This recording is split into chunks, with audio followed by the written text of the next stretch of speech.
அன்பர்கள் அனைவருக்கும் வணக்கம். இன்றைய பதிவு என்னன்னு பார்த்தீங்களா, நம்ம தனுசு ராசி அன்பர்கள் எந்த கோவில் போயிட்டு வந்தால் உங்கள் வாழ்க்கையில் சகல செல்வங்களையும் பெற்று பெருவாழ்வு வாழ முடியும் என்பதை பற்றின பதிவு தாங்க.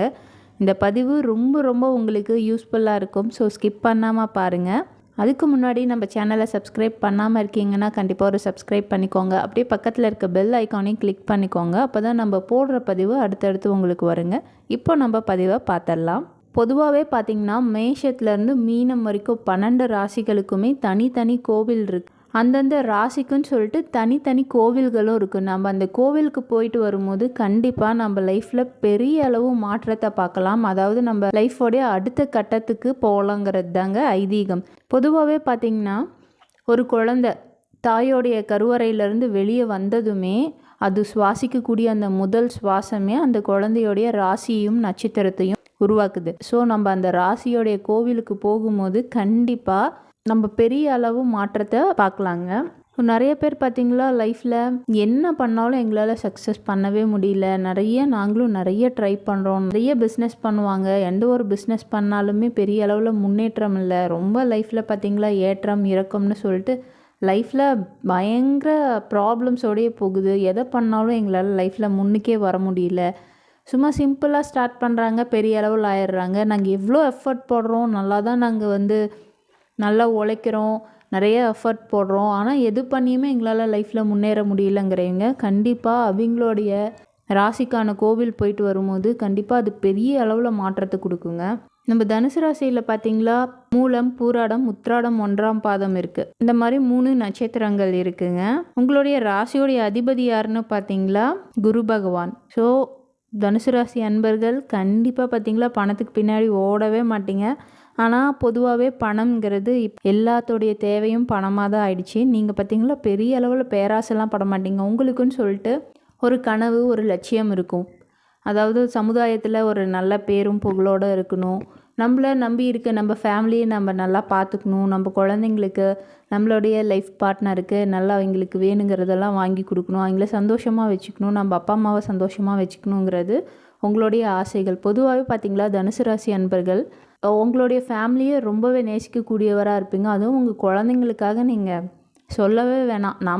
நம்ம லைஃப்பில் அனுபவிக்காத எல்லாத்தையும் நம்ம குழந்தைங்க அனுபவிக்கணும், அவங்க ரொம்ப நல்ல மனிதர்களாக நம்ம உருவாக்கணுங்கிறது குழந்தைங்களுக்காகவே பெரும்பாடுபடக்கூடிய நபர்கள் யாருன்னு பார்த்தீங்கன்னா நம்ம தனுசு ராசி அன்பர்கள் தான். நீங்கள் நல்ல ஒரு பேரண்ட்டாக இருப்பீங்க, குழந்தைங்களுக்கு வேணுங்கிறத பார்த்து பண்ணுவீங்க.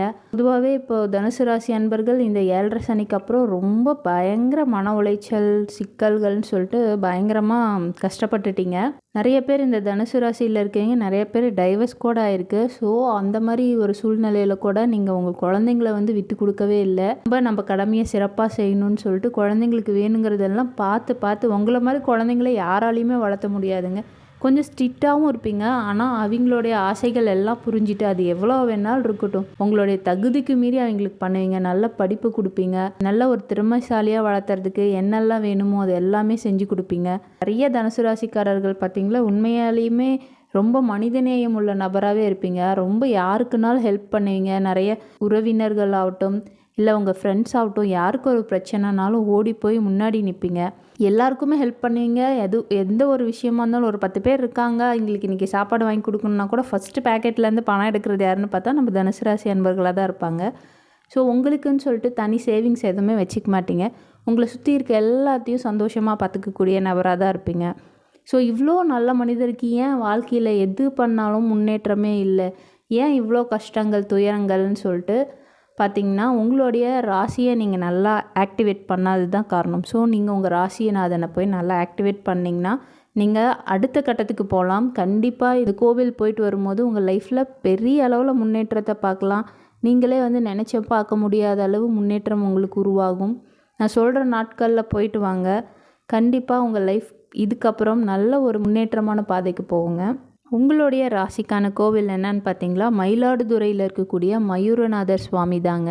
இந்த கோவிலுடைய சிறப்பு அம்சங்கள்லாம் என்னன்னு பார்த்தோம்னா காவேரி கரையில் காசிக்கு நிகராக கருதப்படக்கூடிய சிவாலயங்கள், அதாவது 6 சிவாலயங்களில் இதுவும் ஒரு சிவாலயமாக சொல்கிறாங்க. உள்ளே இருக்க மூலவர் பார்த்தீங்களா மயூரநாதர், அம்பாள் பேர் அபயாம்பிகை. அங்கே குளம் இருக்கும். அங்கே இப்போல்லாம் குளத்தில் குளிக்க விடுறாங்களா என்னான்னு தெரில. இங்கே அந்த மாதிரி ஒரு வாய்ப்பு இருந்தால் கண்டிப்பாக பயன்படுத்திக்கோங்க. அங்கே குளத்துல குளிச்சுட்டு இருக்கக்கூடிய சிவபெருமானை வழிபட்டு வந்தீங்களா வாழ்க்கையில் அனைத்து செல்வத்தையும் அனைத்து சகல செல்வங்களையும் பெற முடியுங்கிறது ஐதீகம். ஸோ எல்லாருக்குமே அந்த கோவில் போயிட்டு வந்தால் நல்லா தான் இருக்கும். ஆனால் நீங்கள் தனுசு ராசி அன்பராக இருந்து போயிட்டு வந்தீங்களா இன்னுமே சிறப்பாக இருக்குங்க. இந்த கோவில் பார்த்திங்களா சோழர்கள் காலத்தில் கட்டப்பட்டது, ரொம்பவே பழமையான கோவில். இந்த கோவிலுடைய சிறப்பு அம்சம் என்னன்னு பார்த்தீங்களா, பொதுவாகவே கந்த சஷ்டியின் போது நம்மளுடைய முருகன் அம்மா கிட்ட வேல் வாங்கிட்டு போனதா சொல்லிட்டு ஒரு ஐதீகம் இருக்குது. ஆனால் இங்கே என்னன்னு பார்த்தீங்களா, இந்த ஸ்தலத்தில் இருக்கக்கூடிய சிவபெருமான் கிட்ட வேல் வாங்கிட்டு போயிட்டு அவர் போரில் வெற்றி பெற்றதா ஐதீகம் இருக்குங்க. ஸோ இங்கே வந்துட்டு வந்தீங்களா உங்கள் லைஃப் ரொம்ப ரொம்ப நல்லாயிருக்கும். இங்கே இருக்கக்கூடிய மயூரநாதரும் அபயாம்பிகையும் உங்களுடைய லைஃப்பில் இருக்கக்கூடிய பிரச்சனைகள் எல்லாத்தையும் தகர்த்திடுவாங்க. ஸோ உங்கள் லைஃப் பெரிய அளவில் முன்னேற்றமான பாதைக்கு போகுங்க.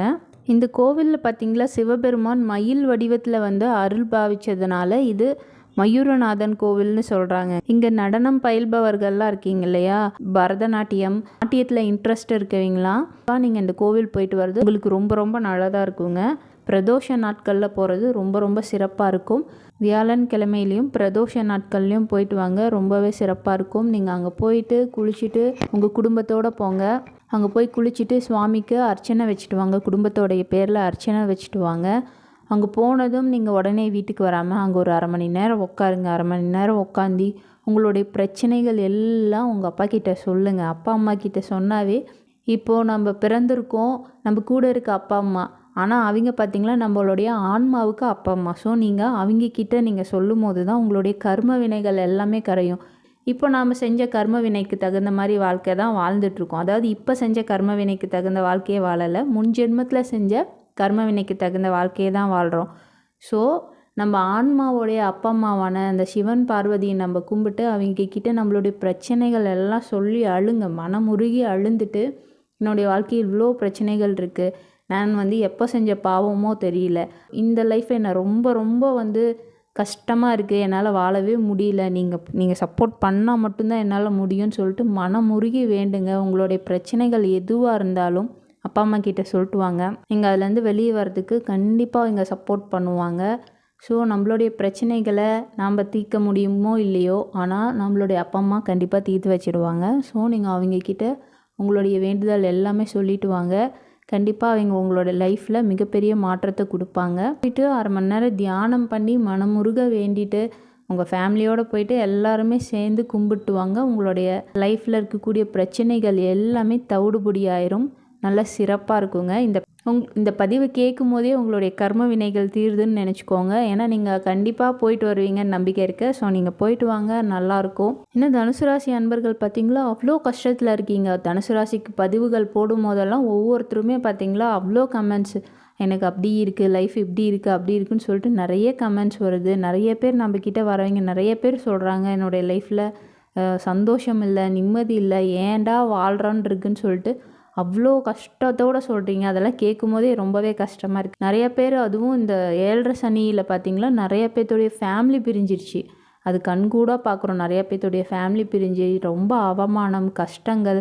நான் ஏன் வாழணும், எதுக்காக வாழணும்னு நிறைய பேர் கேட்குறீங்க. ஸோ இது எல்லாமே உங்களுக்கு பார்த்திங்களா மிகப்பெரிய மாற்றத்துக்கு இருக்கக்கூடிய கோவிலாக தாங்க இருக்கும். உங்களுடைய பிரச்சனைகள் எல்லாமே நிவர்த்தியாகும். புரிஞ்சிக்காத சொந்த பந்தங்கள் எல்லாமே உங்களை புரிஞ்சிக்க ஆரம்பிப்பாங்க.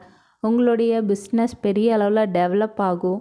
நீங்கள் வாழ்க்கையில் நிறைய சர்க்கிள்கள் மட்டுமே சந்திச்சிட்ருக்கீங்க. கண்டிப்பாக இதுக்கப்புறம் ஏற்றத்தையும் நல்ல முன்னேற்றத்தையும் ஏற்படுத்தக்கூடிய கோவிலாக தான் இருக்கும். கண்டிப்பாக போயிட்டு வாங்க. இந்த கோவில் எங்கே இருக்குதுன்னு பார்த்துடலாங்க.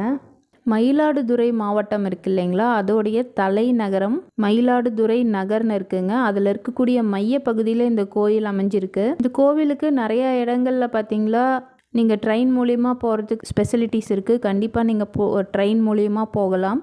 ஸோ அது என்னன்னு சொல்லிட்டு விசாரிச்சுக்கோங்க. மயிலாடுதுறை மயூரநாதன் நீங்கள் கூகுள் மேப்பில் போட்டிங்களாவே உங்களுக்கு கரெக்டாக லொக்கேஷன் காமிக்கும். சென்னையில் இருக்கிறவங்களுக்குலாம் பார்த்தீங்களா ஸ்ட்ரைட்டாக உங்களுக்கு அந்த கோவிலுக்கு போகிறதுக்கு ட்ரெயின், பஸ் வசதி எல்லாமே இருக்குது. தங்குறதுக்கும் அங்கே பார்த்தீங்களா ரொம்ப கம்மி பட்ஜெட்லேயே உங்களுக்கு ரூம்ஸ் எல்லாம் அவைலபிளாக தான் இருக்கும். கண்டிப்பாக போனீங்களா நீங்கள் ஸ்டே பண்ணி கூட கோவில் போயிட்டு வரலாம். ஸோ மயிலாடுதுறையில் போயிட்டு மயூரநாதன் டெம்பிள் எங்கே இருக்குது, மயூரநாதன் கோவில் எங்கே இருக்குதுன்னு கேளுங்க. கண்டிப்பாக அங்கே இருக்க எல்லாருக்குமே தெரியும். ரொம்பவே பிரசித்தி பெற்ற கோவில். ரொம்பவே பழமையான கோவில். நம்ம எப்போவுமே பழமையான கோவில்கள் போயிட்டு வரும்போது தான் அங்கே இருக்கக்கூடிய எனர்ஜி ரொம்ப அதிகமாக இருக்கும். நீங்கள் அங்கே இருக்க கொடி மரத்துக்கிட்ட உட்காந்து நீங்கள் தியானம் பண்ணும்போது அவ்வளோ எனர்ஜியை வந்து உங்கள் உடம்பு வந்து உள்வாங்கும். ஸோ நீங்கள் கண்டிப்பாக அங்கே போயிட்டு தியானம் பண்ணுங்கள். ரொம்ப ரொம்ப நல்லாயிருக்கும். நம்மளுடைய ராசிக்கு உரிய கோவிலான மயூரநாதன் கோவிலுக்கு போயிட்டு வாங்க. ரொம்பவே சிறப்பாக இருக்கும். இந்த பதிவு உங்களுக்கு கண்டிப்பாக பயனுள்ளதாக இருக்கும்னு நினைக்கிறேன். பிடிச்சிருந்தால் ஒரு லைக் பண்ணிக்கோங்க. நம்ம சேனலை சப்ஸ்கிரைப் பண்ணாமல் இருந்தால் கண்டிப்பாக ஒரு சப்ஸ்கிரைப் பண்ணிவிட்டு பக்கத்தில் இருக்க பெல் ஐக்கானை கிளிக் பண்ணிக்கோங்க. அப்போ தான் நம்ம போடுற பதிவு அடுத்தடுத்து உங்களுக்கு வருங்க. மீண்டும் இன்னொரு பதிவில் சந்திக்கலாம். நன்றி, வணக்கம்.